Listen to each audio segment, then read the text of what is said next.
Halo semua, nama aku Nesa Nadia Gultom. Dan saya Monalisa Syah.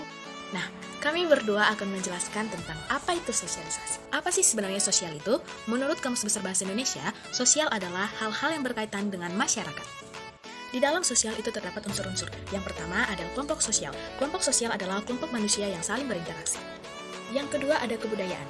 Kebudayaan ini ada karena masyarakat mewujudkan ide atau gagasan yang ada dalam pikiran mereka.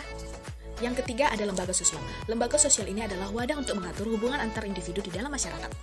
Yang keempat ada stratifikasi sosial. Stratifikasi sosial adalah pengelompokan setiap anggota masyarakat. Dan yang kelima ada kekuasaan dan kewenangan. Unsur sosial yang satu ini mempunyai hak untuk mengatur dan mengendalikan suatu individu dalam suatu masyarakat. Nah, selain terdapat unsur-unsur, di dalam sosial juga terdapat jenis-jenisnya loh. Apa sajakah itu? Yuk kita bahas. Jenis interaksi sosial yang pertama itu adalah individu dengan individu. Jenis interaksi sosial yang satu ini terjadi antara dua individu, baik secara langsung maupun tidak langsung. Yang kedua, interaksi kelompok dengan kelompok. Jenis interaksi yang satu ini terjadi antara dua kelompok, baik secara langsung maupun tidak langsung. Yang ketiga, ada interaksi antara individu dengan kelompok. Jenis interaksi yang satu ini terjadi antara satu individu atau seseorang dengan suatu kelompok. Oke, sobat semuanya, selanjutnya kita akan membahas tentang faktor-faktor interaksi. Faktor-faktor interaksi ini ada 5, yaitu yang pertama imitasi. Imitasi adalah faktor sosial yang berupa menirukan orang lain, baik dalam sikapnya, gayanya, atau perilakunya, atau tingkah lakunya. Nah, yang kedua adalah sugesti. Sugesti adalah interaksi sosial yang dipengaruhi oleh dorongan dari orang lain atau dari dalam dirinya sendiri. Contohnya yaitu ketika kita sedang mengalami down, tiba-tiba kita mendengar atau melihat suatu kata motivasi yang membangun diri kita untuk tetap bangkit dan berusaha.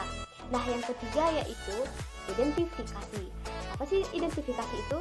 Nah, identifikasi ini dalam faktor sosial adalah faktor sosial yang terjadi akibat dari seseorang ingin sama persis dengan orang lain. Dan yang keempat adalah empati. Empati adalah faktor sosial yang dipengaruhi oleh rasa atau perasaan kita ketika seseorang bercerita atau kita mendengarkan atau membaca sesuatu yang menyentuh hati kita. Nah, dan yang kelima adalah simpati. Simpati adalah interaksi sosial yang tertarik akan seseorang. Bisa oleh karena rasa tertarik kita juga ingin seperti mereka. Contohnya, ketika saya tertarik dengan Agnes Monica, jadi saya ingin seperti Agnes Monica. Demikianlah video tentang interaksi sosial yang dapat kami sampaikan. Ada kurang lebih dari perkataan kami mohon maaf dan sampai jumpa.